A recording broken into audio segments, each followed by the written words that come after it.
Welcome to Ahead of the Game, a podcast brought to you by the Digital Marketing Institute.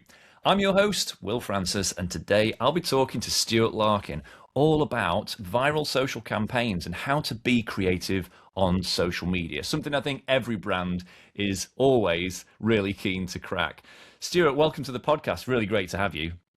Well, thanks for having me, Will. Good to be here. I'm excited to get stuck in. One thing I find interesting about your work is you're really into entertaining content, and there's two sides to it, right? You can have informational content, useful content, let's say, and entertaining content, and you could argue that they're the only two flavors of value that you can provide to people in social, right? So yeah, you're often on the entertaining side. What do you think about the more straightforward kind of informational content? And do you think that's harder or easier to produce? For me, it's harder. Like if you're a hammer, everything's a nail, right? So my background's a comedy writer, so I just think Yeah. I just go right. What's the sort of satirical angle I can do? And I've obviously I have to train myself out of that. Sometimes it's very appropriate for an entertaining idea or an Mm. entertaining piece of content, but sometimes you do have to be a bit more straight laced or educational. I think when you're viewing content, there has to be some kind of value exchange taking place. Typically, that's, are you being entertained? Are you being inspired? Are you being educated? Or are you participating? So you can see that those four sort of things. And now you don't have to only do one thing. You can do little bits of elements of that. What I tend to do is audit the brand and sort of Mm. translate and see what aspects of the brand actually work well on social, or will be able to find the community on social, or they're Mm. solving a key query that people are asking on social search. And then from there, I let sort of that dictate the content a little bit. But in terms of educational content, that can still be quite entertaining. And I'd argue that, Yeah. like, say, a brand like Curry's have this brand identity or brand USP that is this beyond tech expectations, right? That's their sort of Because they're a internal. big electronics retailer here in the It's UK and Ireland. Yeah. exactly. So Curry's as a retailer have this brand USP that their staff are tech experts. Now they could have went, okay, well that's a USP, let's do this and let's create employee generated content with our staff and put them front and center. And you'd instinctively go, let's make educational content. But what Curry's have done, and which I think is quite smart, is you can still get information about when the Samsung S26 Ultra is being released.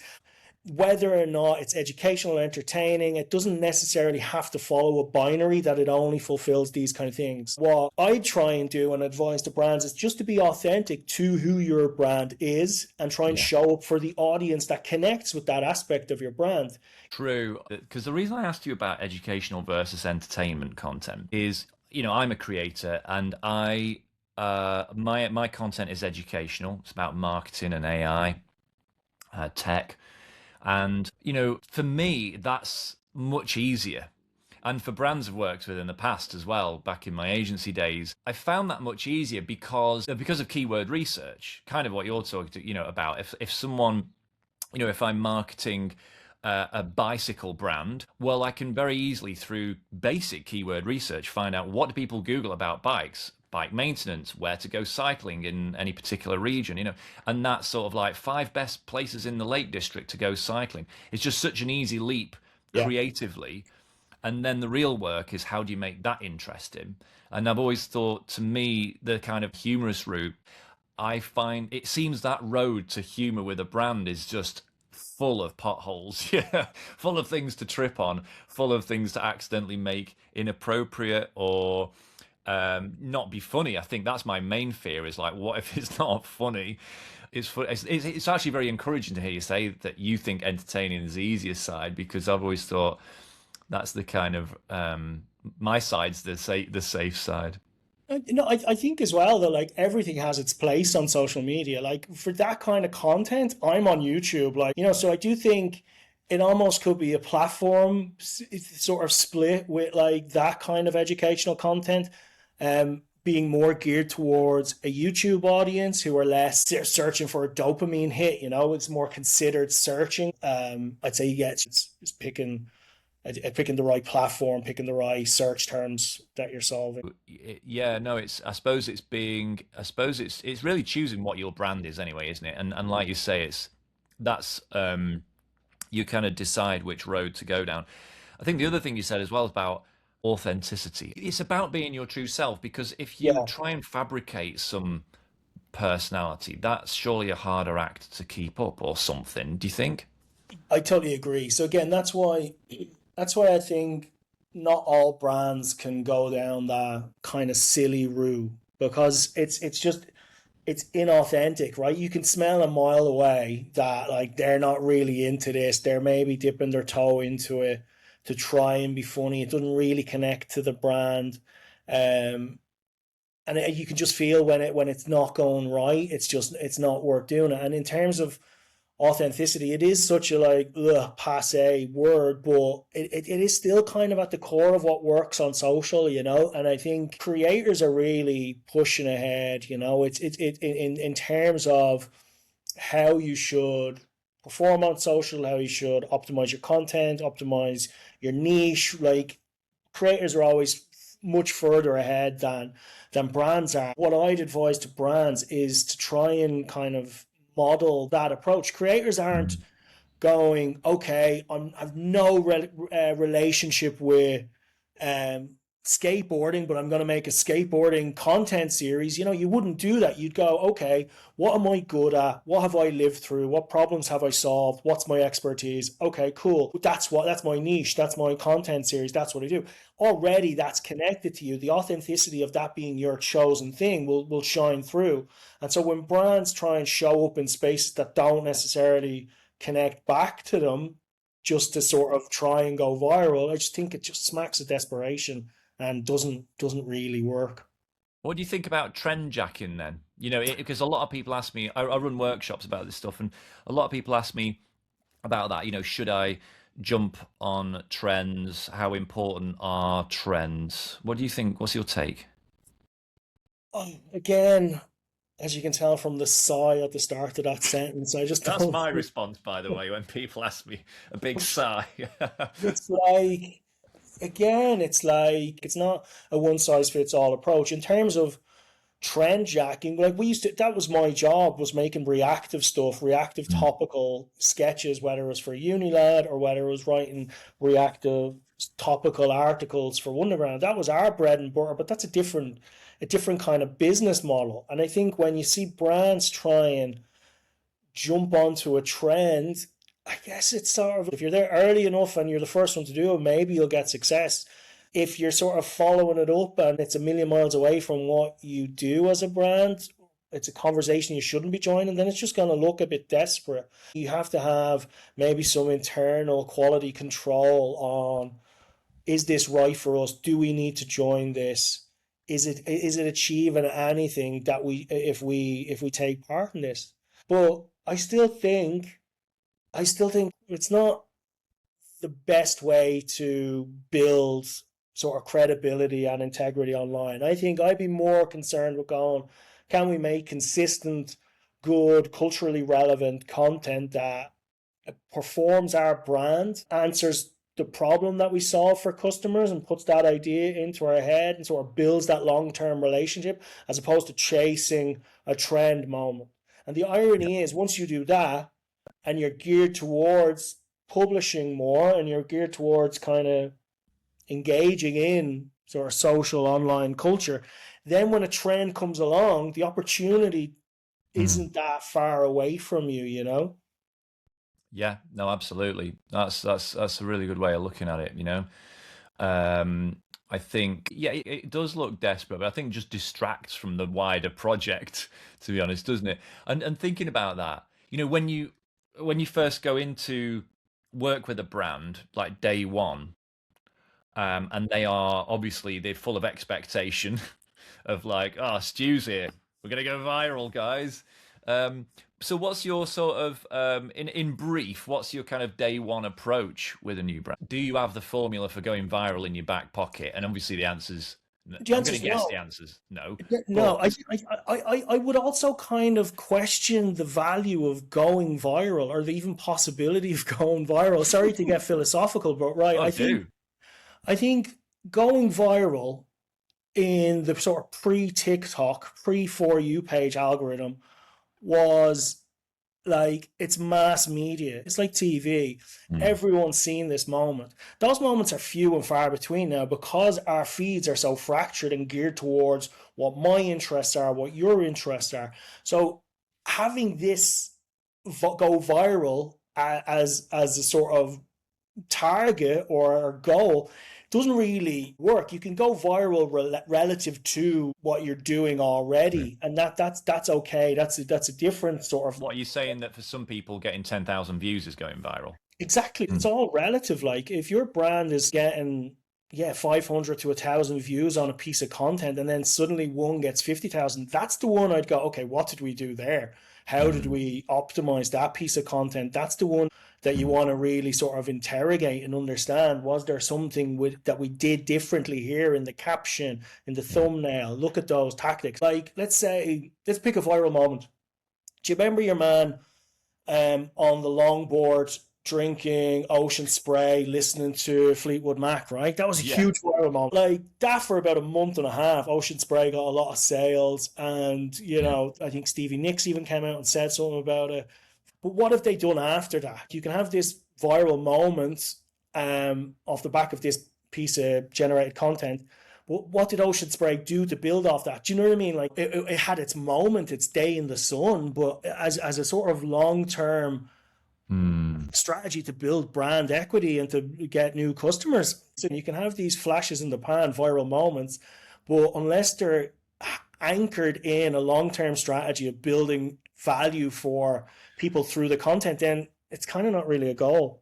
No, but it can be a Kickstarter. I mean, the first time I became aware of curries on TikTok was when that video, with the script, apparently, the Gen Z written script. And like, I think that was the moment that everybody became aware of curries on TikTok. And actually, it was very funny. There was really stuffy old businesses doing it. And sometimes a viral moment can definitely give that bit of momentum into the wider public consciousness, into the culture. But you're Yeah, right.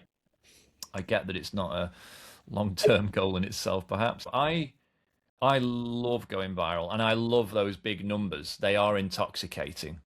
There's no two ways about that. And I think that good things come from going viral, but it's knowing how to capitalize on it and how to keep that momentum going and not let it die back down to zero. 100%. Like I'm not completely discounting the value of it as something that happens to your brand and as a part of a strategy. But again, there's brands that sometimes come to you and go, make us go viral. And it's like that's not really how how it should work. So what I'd recommend to brands is like still optimize every piece of content as if you want it to go viral. Don't take that Mm. off the table. I just optimize every piece of content I make for the platform and have the potential for virality within it. E.g., is it culturally relevant? Does it have a point of view? Is it entertaining? Like I'd have all these mixes within it. So like it has the Yeah. potential within it rather than here's six pieces of dry content and here's one that we think will go. You're right. It's a bit like saying, can we have a winning lottery ticket? Well, it's Yeah. like, well, no. How about I just keep buying them until we get a win? Yeah, yeah. That I can do that because that's within my control.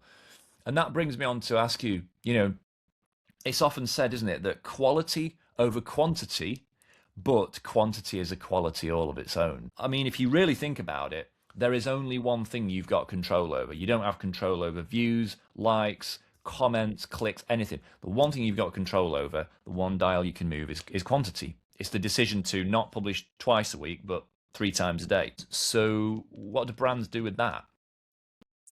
That quote's really good. I saw a thing with Gary Vaynerchuk, so the head of Vayner Media. He was talking about his predictions for 2026 and how people should be posting and thinking about it as the era of personal brands. And his advice is post as often as you possibly can, even Yeah. about minuscule things that you don't necessarily think have sort of viral potential, but just are somehow performing an aspect of your brand or your values. So I do think there's value in churning stuff out. Churns obviously has a negative connotation as a word, so I'm not saying bad quality content. I'm saying what you can do is optimize the content that you're putting out, um, for the platform, because I think the value of putting out a lot of content is you have a lot of feedback for what works. I think where I'd advise brands is post as often as you conceivably can within that budget. And a way to optimize for it is to kind of go, okay, what's a sort of long, ongoing, repeatable format that we can do cheaply, that we can trial for a couple of months, that would let us post once a day. And that's kind of how the algorithm gets trained. You get more people will see your content, and more people then who like it, it'll be shown to more people. So I just think you're giving yourself more bites of the cherry really by posting often. But the difficulty for agencies is scaling that and the cost of it. Well, I think it's about understanding that initially, particularly, it is an experiment. And Yeah, you could hire all these like famous marketing people. They wouldn't have a clue what to do. They'd say yeah, the same thing. They'd say start the experiment. exactly. And the quicker the experiment moves, you are right. There's more to it than you getting the feedback. And I see that the algorithm definitely does get trained in some way. I think it learns who to show your content to, and that's all ever evolving. But the problem is you're out of whack. You are not running at the same pace as the algorithm if you're posting twice a week. I can just see that. It needs more Yeah. data from you, if you like. It needs more content to test on the audience, it seems to me. And that's why there's a very strong correlation between quantity of posting and success. It's not a guarantee, is it, that you churn it out and you succeed, but there's a pretty strong correlation, all things being equal. I think so. I think there's also like, even just for you as a creator, or you as a brand, you get become more confident in how to optimize the content. Like if you go back and watch anyone's, like even Mr. Beast or someone's early videos, they're all going to be a bit crap, right? And you Yeah, have to kind of brands have to understand to give themselves permission to be a bit crap for a little bit and not just scuttle the experiment in like month one because it's not really doing X, Y, and true. Z. You have to commit to it for a while, um, and let it run its course and become sort of better at making that piece of content. And I do think brands have a kind of advantage in terms of like, if I was a creator starting out now, I wouldn't be paying any money. There wouldn't be any budget going into my videos. So I'd be starting off low budget and kind of figuring out how to optimize that. Whereas brands kind of maybe have a little bit of a pocket of budget that they can go, okay, this is going to be earmarked for an experimental piece of content that sort Mm. of letting it run.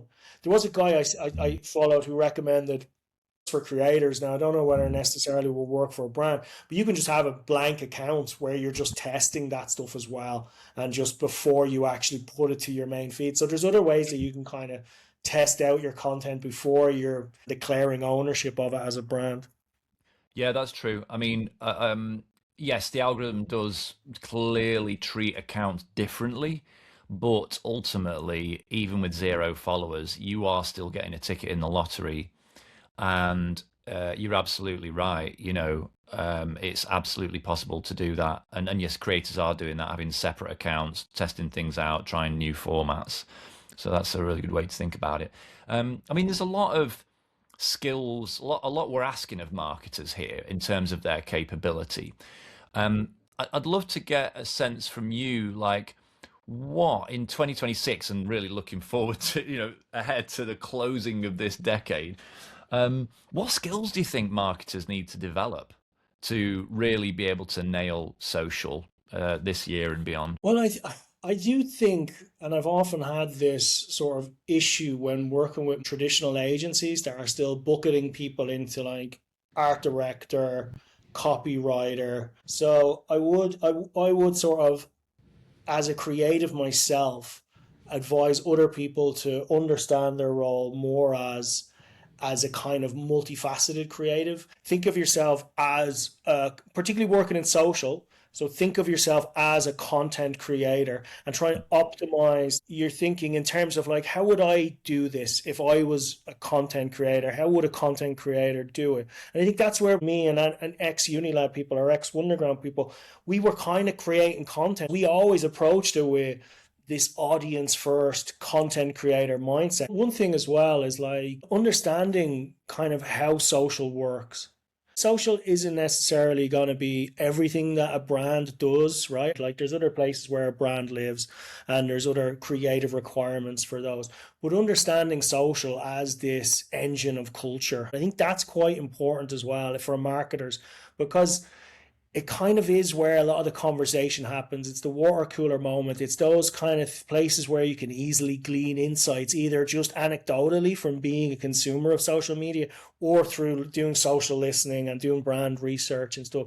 I'd say really just understand themselves as a sort of content creator and like a social first kind of analyst. Yeah, definitely. Yeah. Um, what about building a social team? Who needs to be in that team, do you think?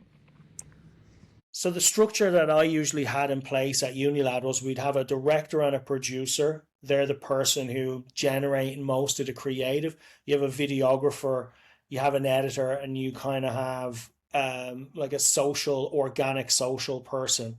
So the structure of the team is so that it can be nimble enough to create business as usual content quite quickly, and that usually that sort of small node can kind of just go and create the pieces of content. They can together answer a brief, and you'd have usually them reporting into maybe a creative director that looks after a couple of different teams. And that's kind of the structure, but then the internal sort of ethos and mindset of the team would be to have anyone that's involved in the output that you're going to create be involved as early on in the process as possible. So often what happens is in the traditional workflow, as a creative goes away, figures out a brief, they write a brief, the brand buys it, then they brief in sort of a production person who will come in, and there's a few more layers of bureaucracy sort of happening before it gets to the person that's actually editing the piece of content. And I think that way of working, there's a risk of the initial idea being lost in translation. So what I try and encourage is that everyone is as close to that process as possible. I think that really helps that the final product then isn't a million miles from what was considered. And I would have that sort of Slack channel where it's like, okay, send ideas that you wish you thought of. And what that does is kind of open people up to be more discerning about what's working on social, to also ask them to actually look a bit at what's on social, because often social teams are composed of people that don't like social and don't really care, they're just Sick of great. it. And I can go one way or the other depending on the day, right? As anyone who works in social will tell you, they can hate it or love it. But I do think it's important to try and structure a team in a way that they're capable of actually of creating content on their own, and that they're all immersed in the world of social media.